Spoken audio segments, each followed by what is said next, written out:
பாரதியினுடைய ஆத்திசூடியில் 85வது ஆத்திசூடியாக அமைந்தது மௌட்டியம் தனை கொள் என்று பேசுகிறார். அது என்ன மௌட்டியம்? மௌட்டியம் என்பது பகுத்தறிவுக்கு அப்பாற்பட்டு மூட நம்பிக்கை மற்றும் குருட்டுத்தனமான செயல்களுக்கு அடிமையாக இருப்பது. நாம் நம்முடைய சமூகத்தில் பார்க்கிறோம், எத்தனையோ குருட்டுத்தனமான அல்லது பகுத்தறிவுக்கு அப்பாற்பட்ட செயல்களை செய்கிறவரை பார்க்கிறோம். மூட நம்பிக்கை என்பது அறிவியலான சான்றுகள் இல்லாத ஒரு செயலை குறிக்கிறது. இதெல்லாம் போலித்தனமான நம்பிக்கைகளை நிறைய கொண்டிருக்கிற மனிதர்களை சுட்டுகிறது. ஒரு செயலுக்கு பின்னால் இது நிகழ்ந்துவிடும் என்று அச்சப்படுவதனாலே இருக்கிற அந்த செயல்கள் தான் மூட நம்பிக்கை என்று சொல்கிறோம்.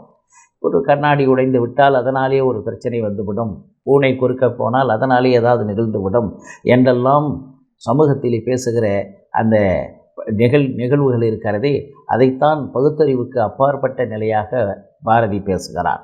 அதைத்தான் மௌட்டியம் தனை கொள் என்று பேசுகிறான். பேடி வழக்கங்கள் மூடத்தனம், இந்த பீடைகள் இங்கு சாத்திரங்கள் என்பான் மகாகவி பாரதி. எனவே மோசமான பழக்க வழக்கங்கள் இவையெல்லாம் அகற்ற வேண்டும் என்பது பாரதியுடைய எண்ணம். காதல் என்னும் மாமலையில் ஏறி நின்றீர், கடும் மூட வழக்கத்துக்கு அஞ்சலாமா என்று நம்முடைய பாரதிதாசன் பேசுவதை பார்க்கிறோம். மூட நம்பிக்கையை கொல்லவில்லை என்றால் ஒரு சமூகம் அதனாலே அழிந்துவிடும் என்பதை நாம் பார்க்கிறோம். அதனால்தான் பகுத்தறிவுக்கு அப்பாற்பட்ட நிலையிலே இருக்கிற அந்த மூட நம்பிக்கைகளை நீக்க வேண்டும்.